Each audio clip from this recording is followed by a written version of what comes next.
हमने नहीं सुना किसी मुल्क में कब्र के अंदर से मुर्दे को निकाल के जिनसी ज्यादती की जाए। हमने नहीं सुना किसी मुल्क के अंदर लाशों को कब्र से निकाल के पका के खाया जाए।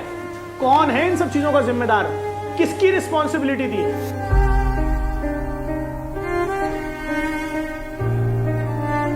ये टाइम मर्दों के निकलने का, ये टाइम औरतों के निकलने का। जिस शख्स को रिजाइन दे देना चाहिए था, जिस शख्स के खिलाफ पर्चा कटना चाहिए था कि भाई तुम सीसीपी हो,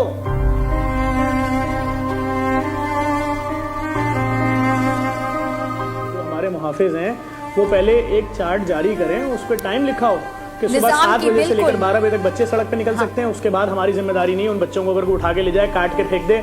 उसके बाद ये टाइम मर्दों के निकलने का, ये टाइम औरतों के निकलने का। मतलब इतनी हैरत अंगेज बात है कि जिस शख्स को इस्तीफा दे देना चाहिए था, जिस शख्स को रिजाइन दे देना चाहिए था, जिस शख्स के खिलाफ पर्चा कटना चाहिए था कि भाई तुम सीसीपी हो, तुम्हारे अंडर में आते थे ना सारे डीआईजी, तुम्हारे अंडर में आते थे सारे एसएसपी, एसपी, डीएसपी, तुम्हारे एसएचओ का इलाका, कोई एक शख्स मुअत्तल हुआ अब तक? क्या तस्वीर गई है पूरी दुनिया में पाकिस्तान की?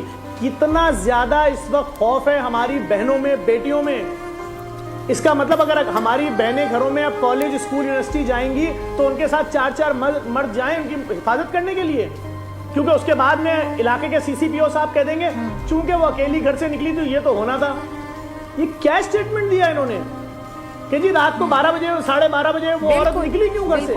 है तो फिर आप बता देते ना ये बात पहले, यानी इनकी अपनी कोई सिस्टम की कोई कमजोरी नहीं। 2 बजे पाकिस्तान का कोई शहरी और अगर वो औरत है, अरे किसी ने रिजाइन ही नहीं दिया है, किसी पे कोई शख्स इसकी जिम्मेदारी नहीं ले रहा है। उल्टा ये बताया जा रहा है कि जी तुम निकले क्यों उतने बजे घर से। बात यह कि मैं सिर्फ इतनी सी बात करूंगा, अगर सिस्टम आज भी हरकत में आ जाता है और जो जिम्मेदारान हैं, देखें ऐसा नहीं होता कि किसी इलाके के अंदर कुछ भी क्राइम हो जाए, भाई उस इलाके का कोई एसएचओ होता है, उसके ऊपर कोई डीएसपी होता है, उसके ऊपर कोई एसपी होता है, उसके ऊपर कोई एसएसपी होता है, उसके ऊपर कोई डीआईजी होता है, उसके ऊपर फिर सीसीपीओ, फिर आईजी और फिर वजारत दाखिला। भाई किसने जिम्मेदारी ले ली और किसने किसको मौरिद इल्जाम ठहरा दिया? अभी मैं उन साहब की फोन कॉल सुन रहा था जो साहब ये बता रहे हैं कि वो औरत मुझे मदद के लिए पुकारती रही, लेकिन मैं नहीं रुक सका, मैं चला गया और मैंने पुलिस को फोन किया तो पुलिस ने बड़ा अच्छा रिस्पॉन्ड किया, उन्होंने फोन उठा लिया। फोन उठाना कमाल था या उस औरत के साथ जो जुल्म हो गया, बर्बरियत, उससे बचाना कमाल था? जो वाकया मरवा के बाप ने फेस किया, अगर मेरी 5 साला बेटी के साथ जिनसी दरिंदगी करके मेरे ही मोहल्ले के कुछ लोग उस बच्ची की शक्ल के निशानात मिटाने के लिए तेजाब डालते, पत्थर से उसका मुंह कुचल के मार देते और लाश कचरे में फेंक देते, तो मैं किस मुंह से इन हजारों मीडिया चैनल्स को, उस माशरे को फेस करता जो जिंदगी भर अभी इस वाक़े के बाद शायद मेरा मजाक भी उड़ाएगा, शायद मुझे जुमले भी मारेगा, शायद मेरी बीवी को भी जुमले मारेगा। इतना बड़ा दुख सहने के बाद वो बाप यही तो आरजू करेगा कि जो भी इस गुनाह का मुर्तकिब है, अगर वो बाप अपने हाथ में कानून नहीं लेता तो वो यही बोलेगा इसको इबरतनाक सजा होनी चाहिए। हमने नहीं सुना किसी मुल्क में कब्र के अंदर से मुर्दे को निकाल के जिनसी ज्यादती की जाए। हमने नहीं सुना किसी मुल्क के अंदर लाशों को कब्र से निकाल के पका के खाया जाए। कौन है इन सब चीजों का जिम्मेदार? किसकी रिस्पॉन्सिबिलिटी थी? क्यों छूट जाते हैं ऐसे लोग?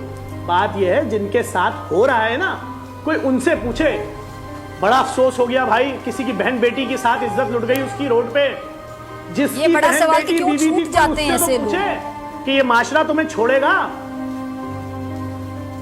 तो बात सिर्फ इतनी सी है कि ये जो जुल्म और बर्बरियत है, इसके लिए जितना एहतजाज किया जाए कम है, जितनी आवाज उठाई जाए कम है, और इनके जो भी मुल्जिमान हैं उनको वाकईन उनको इबरतनाक सजाएं मिलनी चाहिए।